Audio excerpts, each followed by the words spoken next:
I always end up accidentally recording.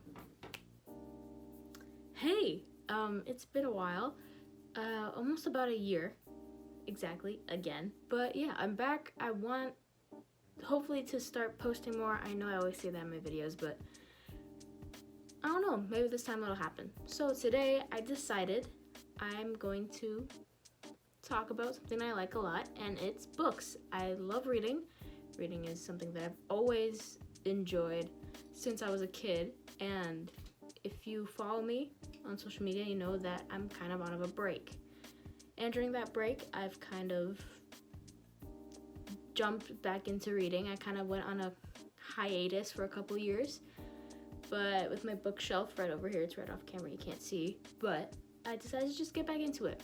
And literally like 2 nights ago, I decided, hey, maybe make a video on the books I've read in 2020 and so far in 2021. So that's what we're gonna do. I'm trying to think here.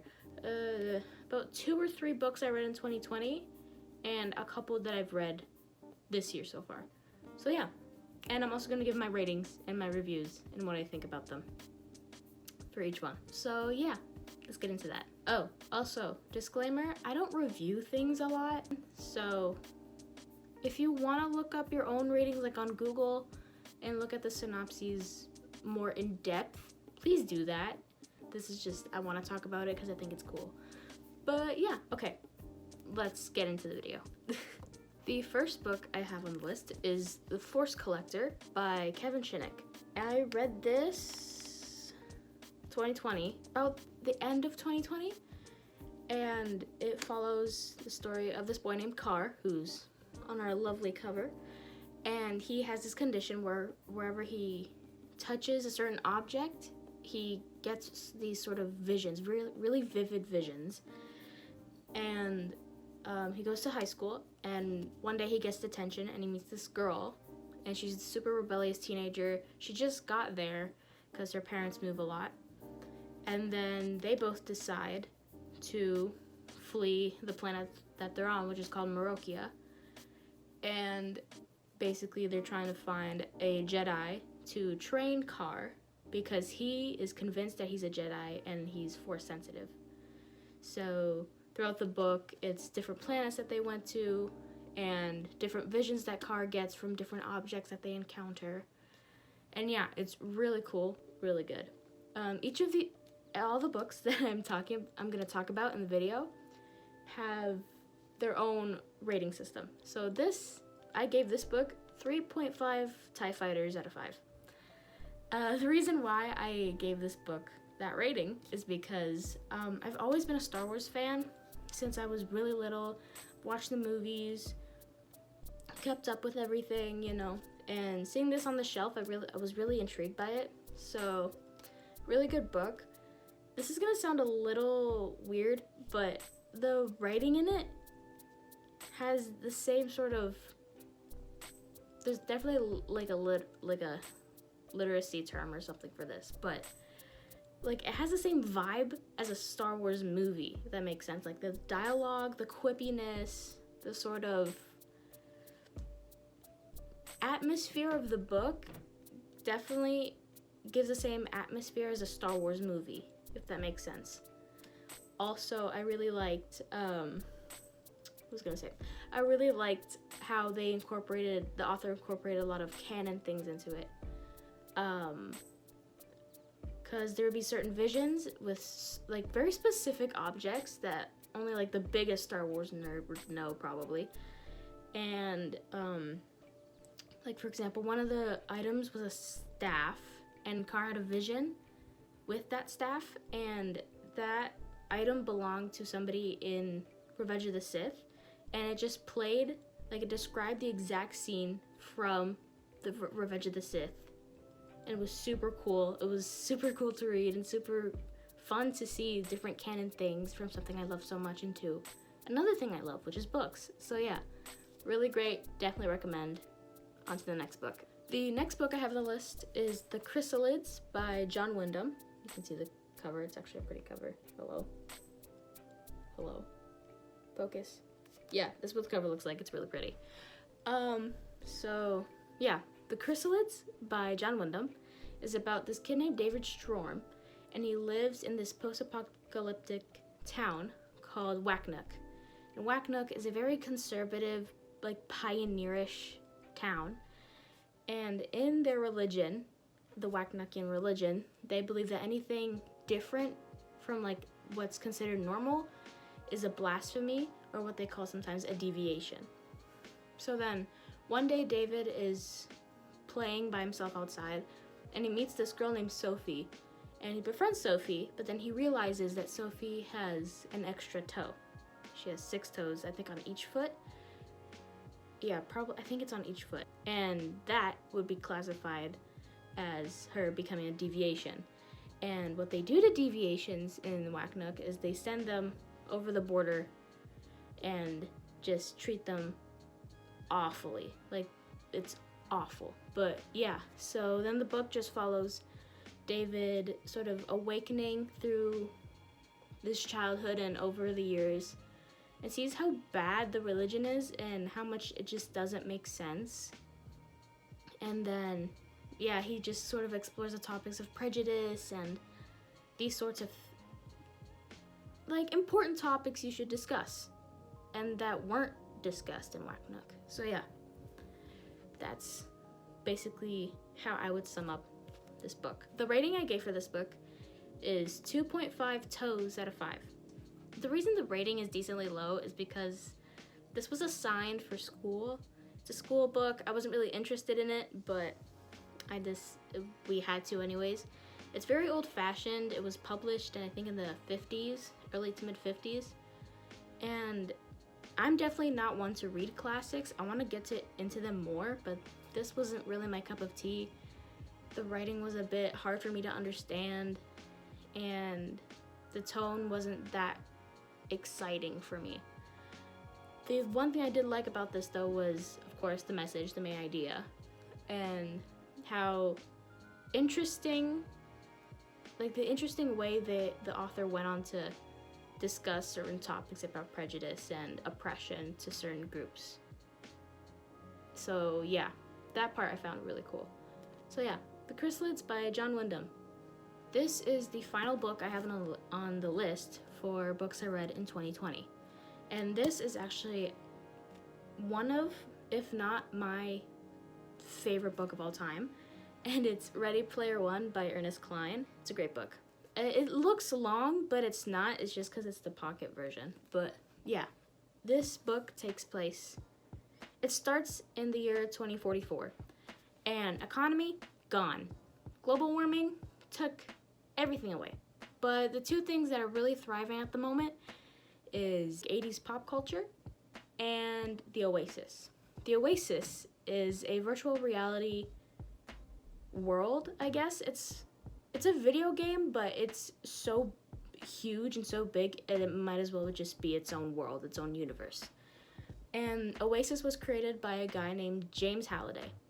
And in the beginning of the book, James Halliday dies, and he leaves his entire fortune and the entire company to the world, basically. He makes this huge egg hunt, and whoever finds the final piece, the egg, is entitled to his whole fortune and the company.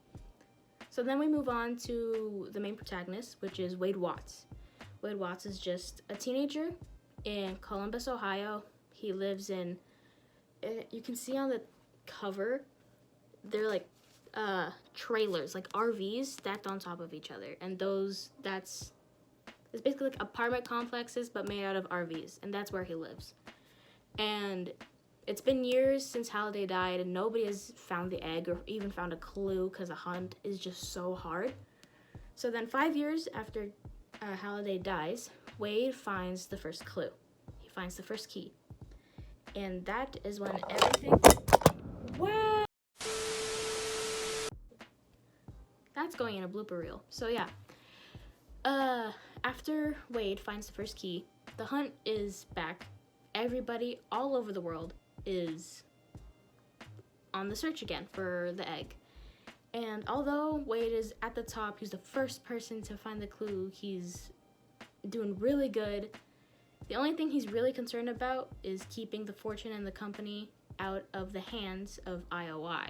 IOI is a big corporate company that is trying to take everything and make profit off of it, make profit unethically, like doing pop-up ads, doing certain merch, stuff like that. And yeah, it's really good, amazing. The rating I gave this book was 4.5 Ataris out of 5.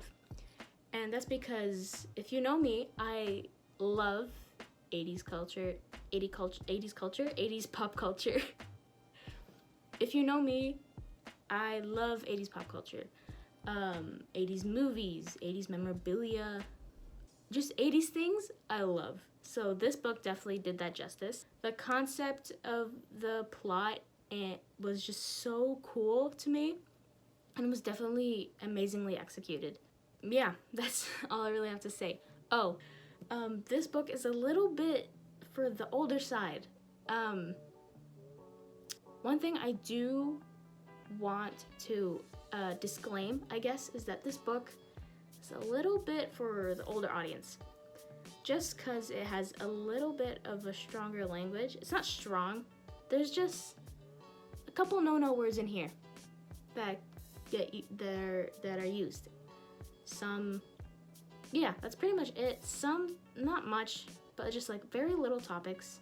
Just some stuff that's said in here that might be a little bit for the older people. But yeah, if you're worried about that sort of stuff, like age ratings, stuff like that, do some research before you read it. But yeah, I still would definitely recommend this book if you're still into reading this. One of my favorite books, definitely recommend. On to the last book, or should I say books? Yeah, on to the next thing.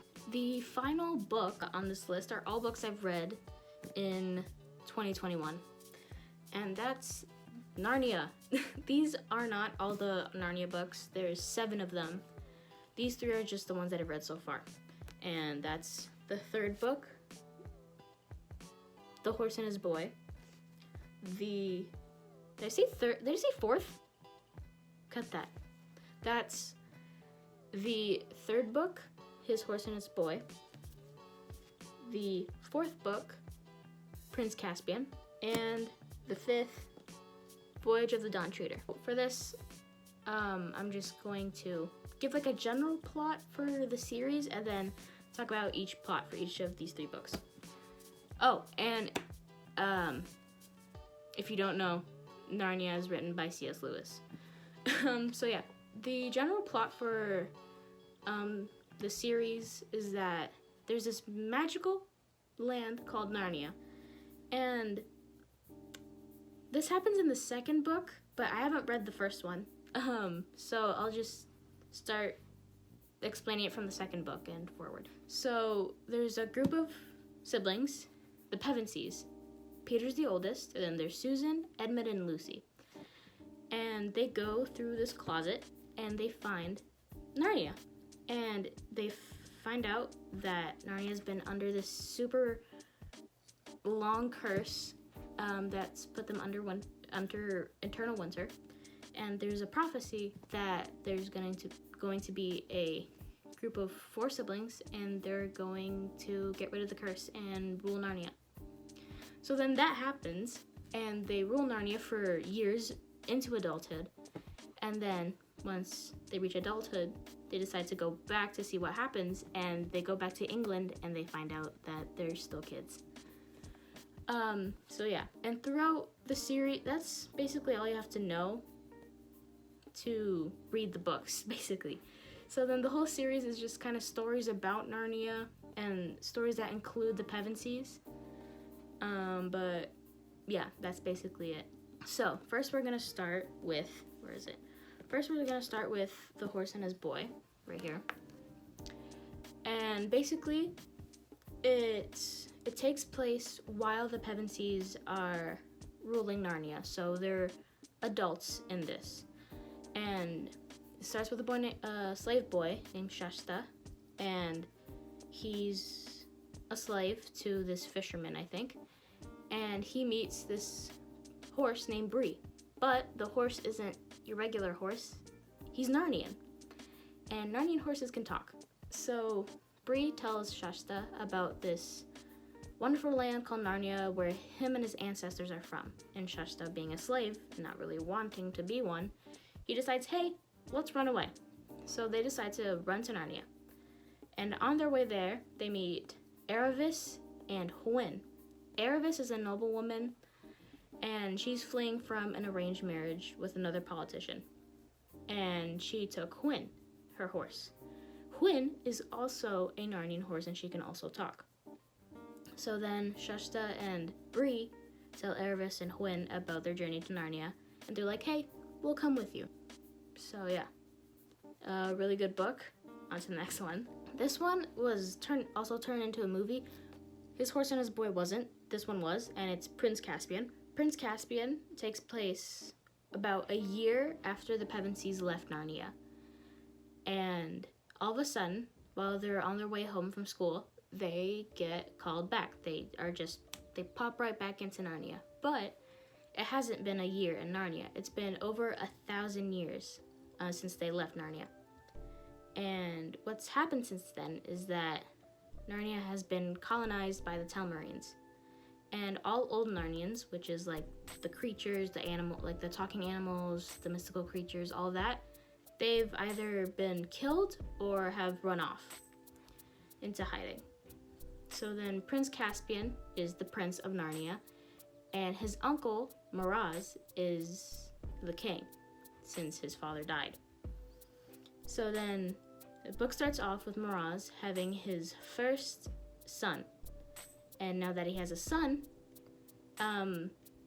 he's now entitled to the throne. So he doesn't need Caspian anymore. So he sends people to go kill Caspian.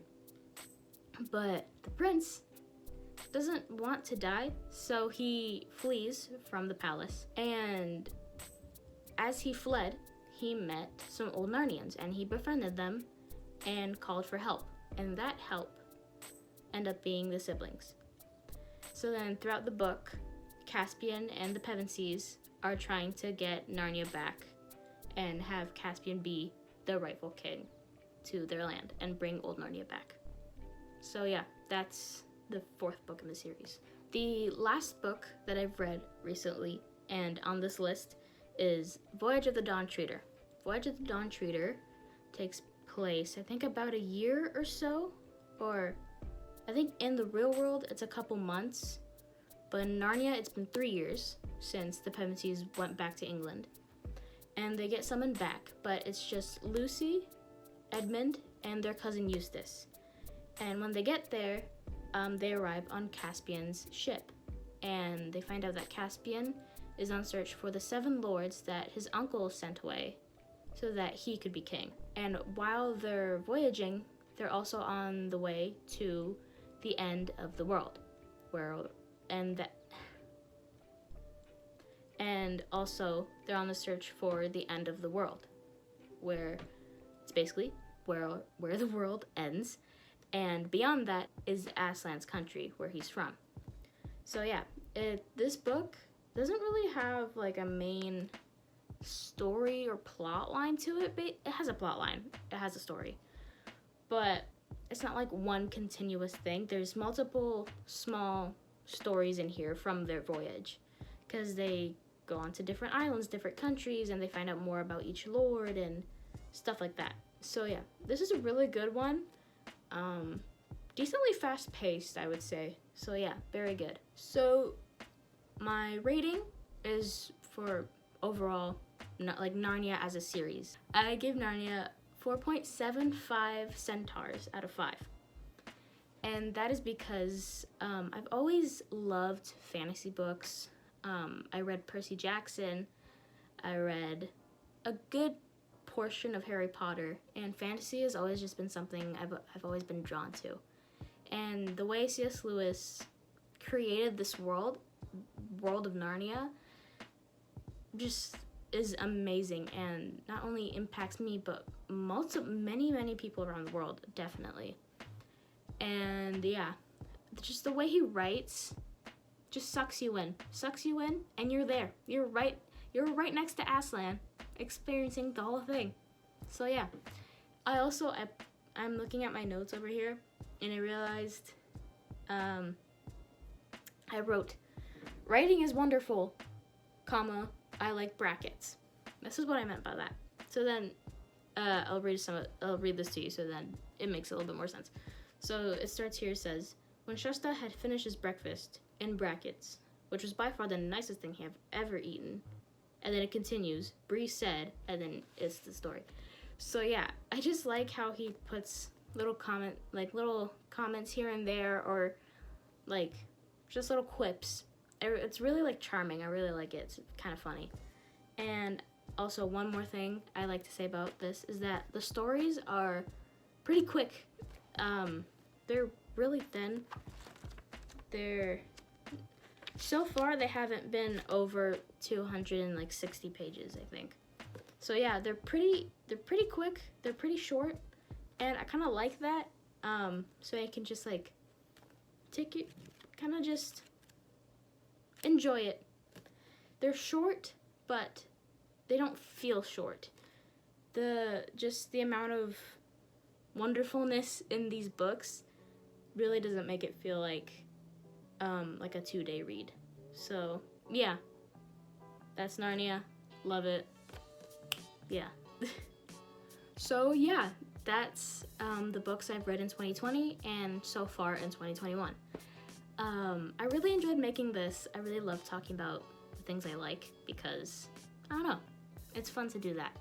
So yeah, if anybody has any suggestions for future videos, if you like this sort of video of me talking about books, definitely leave suggestions for more bookish type videos.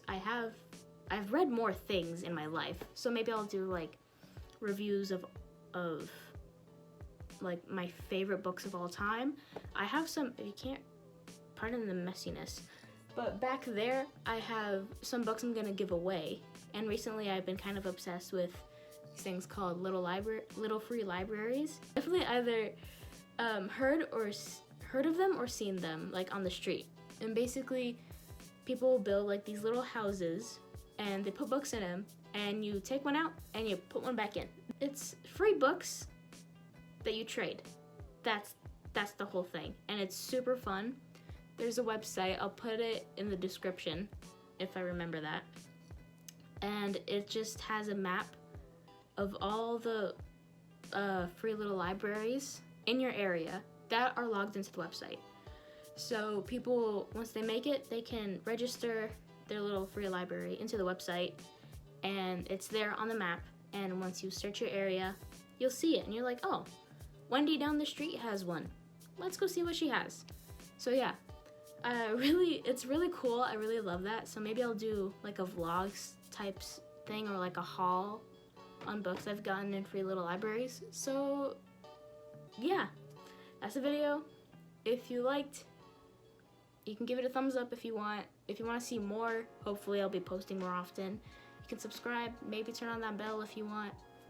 Yeah, I hope you have a wonderful day or night wherever you are in the world. Always remember to stay hydrated and wear your seatbelt. Alright, bye.